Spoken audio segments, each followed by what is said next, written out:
Hello, it's your favorite sports thunk here. Don't forget to hit that subscribe button to join the fastest growing community on YouTube. Remember, Nightcap doesn't happen without you. So please subscribe or you're going to make Ocho cry. The Celtics beat the Bucks without Giannis 122 to 119. Gil, what were some of your takeaways from this game? It seems like Bucks is so comfortable.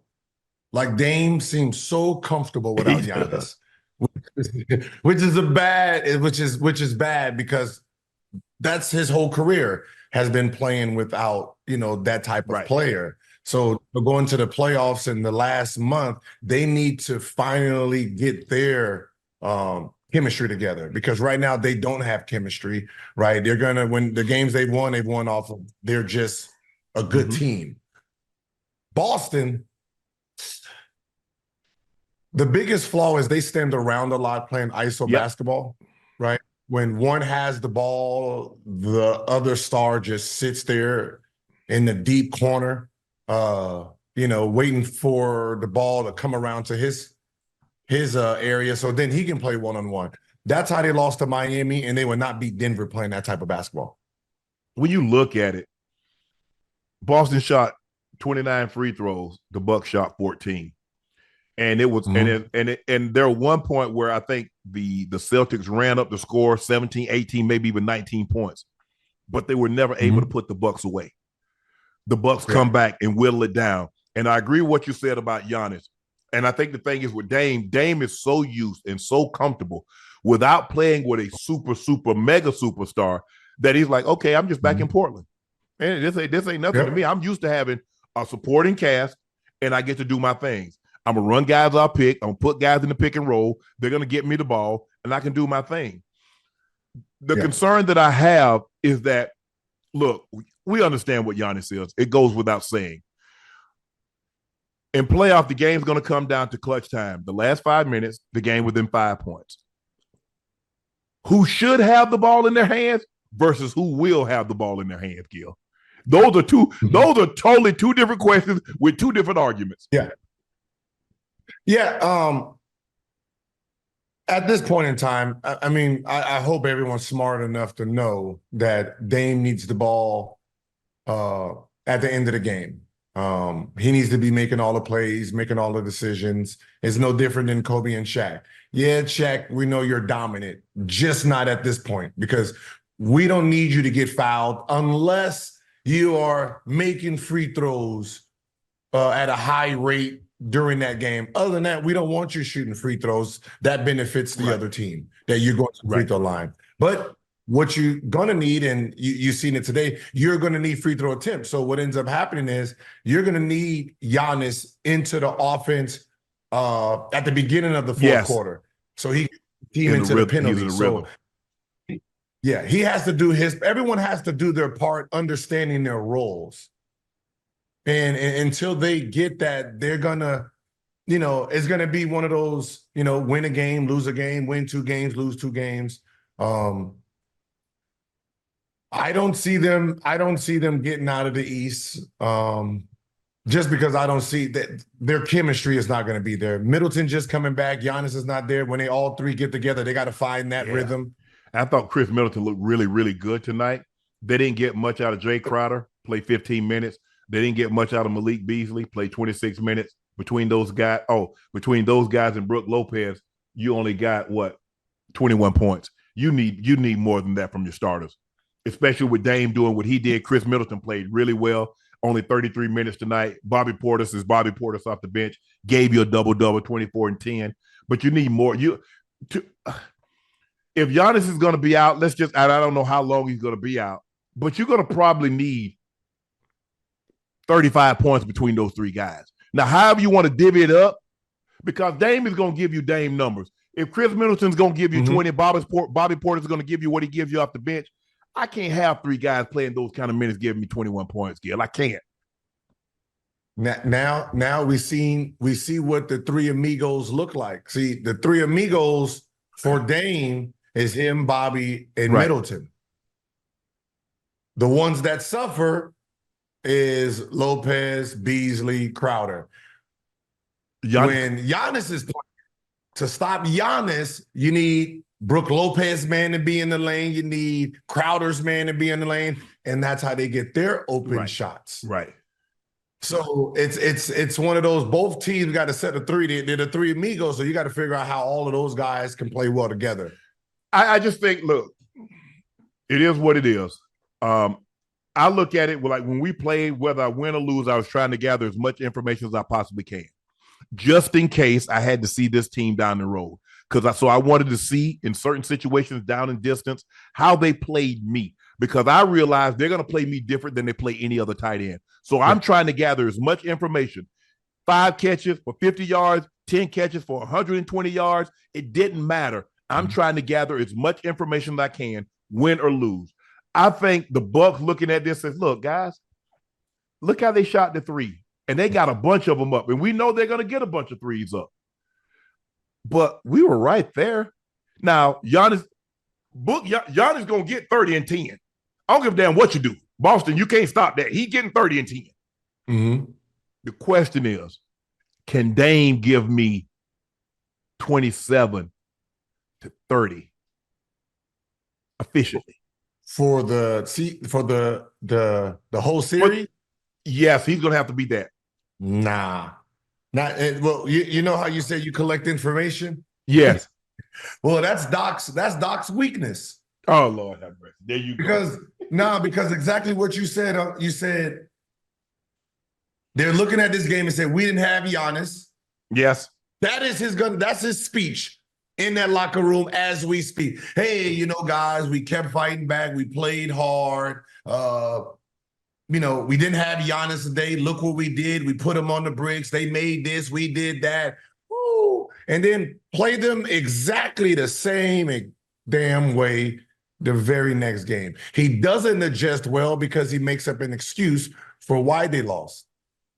So he's okay with we fought hard instead of going in there and said, we didn't do this well. We need to clean this up. We need to clean this up. And then go into the next game with a different game plan. He's going to go into the next game with the same exact game plan and wonder why he can't win a round. Well, how about this? Even if Dame does it, because if Dame, look, I need to get somewhere between 55 and 65 points between Dame and Giannis. Because I can't count on the other 3 starters to give me 25 to 30. So I need at least that, because if Dame gives you less than 20, can I expect Beasley to have a game where he goes for 25? Can I expect Crowder to have a game where he goes for 25? Now, Lopez, he hits a miss. I mean, there have been games he goes 12 or 14, makes 4 of 8 from the 3, so he can give you 20. The X factor is going to be Chris Middleton, because come playoff time, Gil, them games happen every other day. Mm-hmm. Ain't no 2 days rest. The biggest rest you'll get is between games 2 and 3. Yep. Got to travel. You get a couple of extra days, and then boom, you back at it. Yep. So if Giannis and Dame do what they do, and Middleton can give me 20, I like their chances. Because Bobby Portis is gonna give me 15 to 20 off the bench. Yeah, you will hope. Yeah, when it comes to playoffs, it's a little different because you get that playbook. You get that playbook and know exactly what everyone does. It's more like football now. We know exactly what you do. We know when Giannis goes left, his passing percentage is 10%. So we're going to push him left knowing that he don't pass the ball going left. He's going to take that shot, right? So all of that is going to be put into it. So you do need a Bobby Portis. We just need one game of you being good, right? Lopez, right. We just need one game of you being good. And that's usually how the playoffs do. So you'll take your 3 guys, right? And you say, all right, we have Giannis, Middleton, and Dame. Between the 3 of you, this is how it's going. We need at least 60 points from the 3 of you. Everybody else chip in. We're expecting out of the other 5 players, one of you guys have 15 to 25.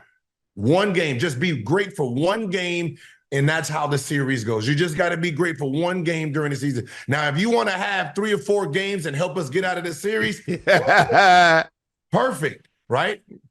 but for the most part, you're not expecting your bench to be dominant like that because it's a 4-game series. So people are getting cut off, and it's basically stars being stars. Right. Well, I'm gonna need the Bucks big three: Middleton, Giannis, and Dame. They got to give me at least 70. Because I know Giannis is gonna give me 30. So if Dame's gonna give me 25. So can Middleton give me somewhere between 15 and 20 on a nightly basis, Gil? Playing 30 to 35 minutes. I think he can give you 15. It all depends on what team you guys are playing first. If you're playing Miami, right, it needs to be switched around. Giannis needs to be at about 20 to 25. Giannis gonna give you 20, 25. You losing. If Giannis scores 20, 25 points, you losing. Unless Dame goes haywire, gives you 40 to 45.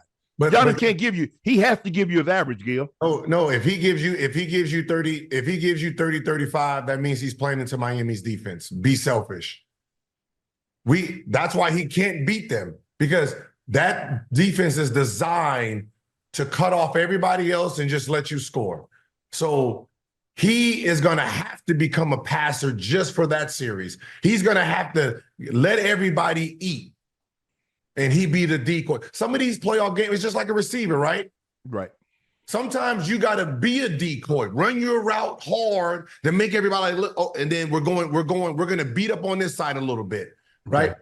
He's never learned. He thinks he can just, I'm going to get it this year. I'm going to get it this year. They've been playing me great. I'm going to keep that's not how it is. They have your number, and the number they have is you trying to score 30, 35. And if you score 30, 35, your team loses. If you score 15, 25, your team wins. Pick it. He's never picked the 15 to 25. Well, they do a good job. They got Bam, and Bam does a good job. Obviously, they're going to help some, but Bam does a good job of defending him. But I think now you can't load up on him because they've never had to defend somebody like Dame that was riding shotgun with him. So them loading up, trying to build that wall. Okay. Yeah, look, we know he's going to get 1 to 2 charges a game because he gets in his mind like, I'm putting my head down, I'm going to the rim. Damn, y'all. Yeah. But he's never had a guy like Dame. As great as Holiday was, he ain't Dame on the offensive end. And so I think that's where they could the Bucks has an advantage this time around if they were to meet, because the Celtics are 11 clear of Milwaukee. They're 55-14. Milwaukee is 44-25. There's only 6 games separating 2 through 8 in the East. Miami's in the 8th seed in the 8th slot, 38-31, and Milwaukee's in the 2 spot, 44-25. Yep. And and the team that's in the 7th and the 8th, they had trouble with both of them. Because look, Indiana ain't looking to play no defense. Miss, out of bounds, foul, they looking to push. Well, I mean, in the playoffs, that plays to the Bucks.